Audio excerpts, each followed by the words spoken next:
নমস্কার। বিগত কয়েক বছর থেকে আমি মায়ের বাৎসরিক পুজোর আয়োজন করে থাকি সবই মায়ের কৃপায়। তো এবারও তার বিচ্যুতি ঘটেনি। তবে একটু পরিবর্তন হয়েছে।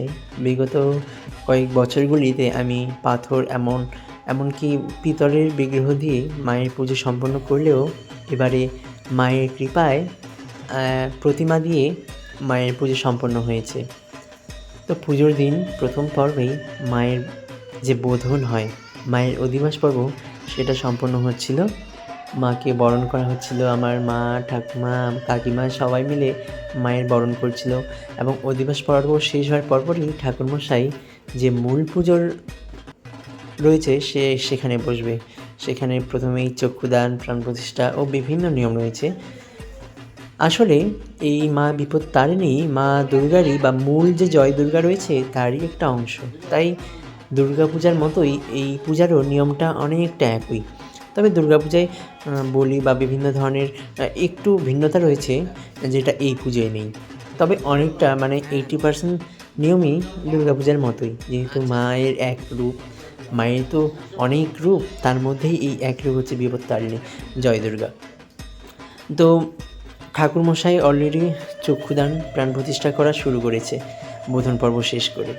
তো আমাদের এখানে নিয়ম রয়েছে যে যখন মায়ের প্রাণ প্রতিষ্ঠা এমনকি চক্ষুদান করা হয়, তখন সেই যে চিত্র রয়েছে সেটা আমরা দর্শন করতে পারবো না। একমাত্র যিনি করবেন, যেই ঠাকুরমশাই মায়ের প্রাণ প্রতিষ্ঠা চক্ষুদান করবেন, তিনিই একমাত্র মায়ের দর্শন করবেন ওই সময়।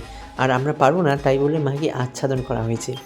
কিন্তু যখন এই মাকে আচ্ছাদন থেকে মুক্ত করা হয়, তখন মাকে দেখতে যে কী প্রাণবন্ত লাগে তা কখনো যে সেখানে উপস্থিত থাকবে না সে বলতে পারবে না। তখন সত্যিই বোঝা যায় যে মা এখানেই রয়েছেন এবং মা যে সেই পুজোর মধ্যে থাকেন, সেটা যে কোনোভাবে তিনি প্রমাণ দেন যে না, আমি তোমার বা তোমাদের পুজো আমি গ্রহণ করেছি। এই হয়তো মা এটা বলার জন্যই বিভিন্নভাবে আমাদের সেখানে নির্দেশও দেন। তবে আমাদের তো মনুষ্যজীব, আমরা হয়তো এসবকে চোখে দেখতে পারি না বা বুঝতেও পারি না। তবে আমার বিশ্বাস যে যেখানে ভক্তরা সকল ভক্তি দিয়ে মায়ের আরাধনা করেন, মা সেখানে উপস্থিত হতে বাধ্য। আর বিগত কিছু পুজো থেকেই এটা হয় আমার ক্ষেত্রে, কিংবা আমাদের বাড়ির পুজোর ক্ষেত্রে হয় যে যখনই কোনো মায়ের পূজা হয় এবং মা যদি গ্রহণ করেন, কোনো না কিছু বিষয় ঘটে। যেমন গত সরস্বতী পুজোতেও এমন কিছু একটা ঘটনা ঘটেছিল। ঠিক এবারও বিপত্তারিণী পুজোয় যখন মায়ের আরতি করা হচ্ছিল, ঠাকুরমশাই আরতি করছিলেন, তখন মায়ের যে পায়া থেকে একটি বেলপাতা নিচে পড়ে যায় এবং ওই চিত্রটা দেখার পর আমার মনে একটু হইলেও শান্তি লাগলো যে মা হয়তো সত্যিই আমার পুজোটা গ্রহণ করেছেন। আসলে আমার বলতে কিছুই হয় না, সবই তো মায়ের কৃপা। মা যদি কৃপা না করে, সেটা আমি আর তুমি কে?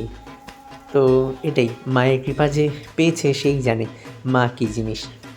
তো ঠাকুরমশাই যজ্ঞ শুরু করলো। যজ্ঞ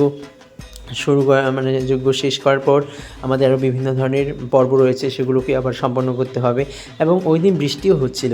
তাই জন্যই ঠাকুরমশাই একটু আসতে দেরি করেছিল। আবার মায়ের যে দুপুরের ভোগ রান্না করার সময়ও পার হয়ে যাচ্ছিল। তাই ঠাকুরমশাই খুব চেষ্টা করছিল খুব তাড়াতাড়ি পুজোটাকে সম্পন্ন করার। পুজোটা একদিনের জন্য হলেও এই পুজোর যে চিন্তাভাবনা করতে হয় আমাকে 1 বছর থেকে। মাকে কীভাবে আনবো, কীভাবে মায়ের পুজো করব, এবং সবচেয়ে বড় কথা, মা কীভাবে পুজো নেবেন তিনি নিজেই পুজোর ঠিক 2 মাস বা 1 মাস আগে থেকেই তিনি স্বপ্নাদেশ বা বিভিন্নভাবে তিনি আমাকে ব্যক্ত করেন এবং আমিও চেষ্টা করি সেই মতোই করার জন্য। এবং এরপরেও অনেক ভুল ত্রুটি হয় মায়ের কাছে। তাই মাকে বলি, মা তুমি সন্তান স্নেহে তুমি সমস্ত কিছু ক্ষমা করে দিও। আর তুমি কৃপা করিও যেন আগামী বছরগুলোতেও তোমার আরাধনায় এভাবে করতে পারি এবং সকল ভক্তকে এক করতে পারি। তোমার কৃপা বর্ষিত করো সকল ভক্তের ওপর এবং আমাদের দেশে যে সনাতনীরা রয়েছে সকলের ওপর যে সকল বিপদ রয়েছে, সকল বিপদ থেকে তুমি তাদের রক্ষা করিও। এবং চাই যে প্রত্যেক বছর যেন মাকে আমি আনতে পারি এবং মা যেন কৃপা করেন। মায়ের কৃপা না হলে তো আমরা কিছুই করতে পারবো না। তাই মাকে বলি, মা তুমি সবসময় কৃপা করিও যেন তোমাকে আনার যে সৌভাগ্য সেটা যেন প্রতি বছরই হয়। তো কেমন লাগলো আমার বাড়ির পুজো অবশ্যই জানাবেন। আর পুজোটা অনেক মানে অনেক কিছুই করার চিন্তাভাবনা ছিল, কিন্তু বৃষ্টির জন্য সেটা হয়ে ওঠেনি। এদিকে ভোগের ব্যবস্থা হচ্ছিল আর এই যে বৃষ্টি আসছিল মুষলধারে। তো দেখা হচ্ছে অন্য কোনো ভিডিওতে। কেমন লাগলো আপনাদের অবশ্যই জানাবেন।